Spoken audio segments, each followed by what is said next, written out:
दोस्तों जय सिया राम। आज चंद्र ग्रहण है।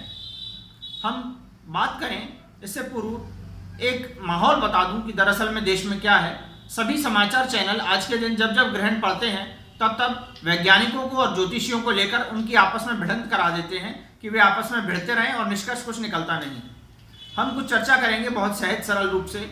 स्वामी विवेकानंद जी महाराज कहा करते थे कि दरअसल में विज्ञान में और आध्यात्म में कोई फर्क नहीं है, कोई अंतर नहीं है। जब हमारी यात्रा भीतर से बाहर की ओर गति करती है तो उसे विज्ञान कहते हैं, और जब बाहर से भीतर की ओर यात्रा होती है तब उसे हम आध्यात्म कहते हैं। तो बंधुओं, आध्यात्म दरअसल में क्या कहता है, आइए समझें। भविष्य की ओर देखने के लिए हमारे यहाँ शास्त्र बना है, उसे हम ज्योतिष कहते हैं। ज्योतिष में बहुत स्पष्ट कहा गया है कि एक बच्चे की जन्म कुंडली जब बनाई जाती है तो उसमें सभी ग्रह कहाँ कहाँ विद्यमान हैं उसका नक्शा पूरा दिया रहता है, और वह जब ग्रहण काल आता है तब उसी हिसाब से वो उसमें उसको प्रभावित करता है, उस पर असर डालता है।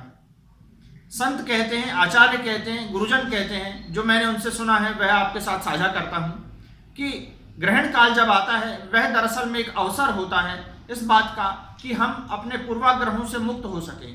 पूर्वाग्रह का तात्पर्य है कि हम जन्म जन्मांतर में कभी ना कभी पहले भी मनुष्य थे और भविष्य में भी मनुष्य होंगे, और ग्रहण फिर आते रहेंगे जब जब उनकी दशाएं दिशाएं उस दिशा में ग्रहण होता रहेगा, जब जब चंद्र सूर्य और पृथ्वी आपस में गति करते हुए निकलेंगे।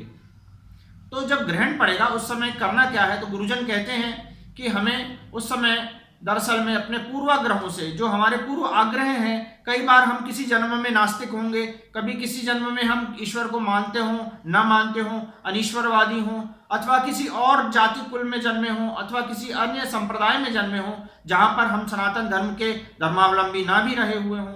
इस तरह की परिस्थितियों में हम जब ग्रहण आए, सूर्य ग्रहण अथवा चंद्र ग्रहण, तब ये प्रयास करें कि उस समय का सदुपयोग करें जो हमारे शास्त्र और गुरुजन कहते हैं। उसके तहत हम कर सकते हैं भगवान का संकीर्तन। जी हाँ, जो भी हमारे इष्ट देव हों, पंचदेवों की आराधना भगवान शंकराचार्य जी ने बताई है।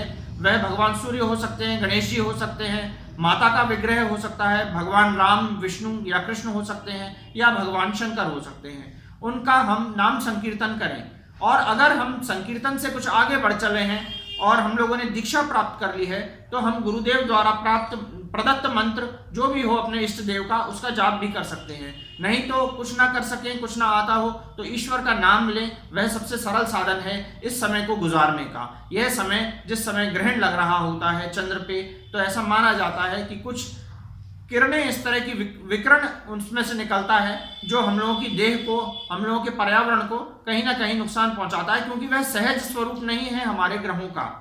अतः आज ग्रहण है, इस अवसर पर जब ग्रहण काल पूर्ण अपने चरम पे चले उस समय हम भगवान का कुछ संकीर्तन करें, नाम जप करें, मंत्र जाप करें, यह सर्वश्रेष्ठ होगा। शब्दों को विराम। आप सब में व्यापक परमात्मा को प्रणाम। जय सिया राम।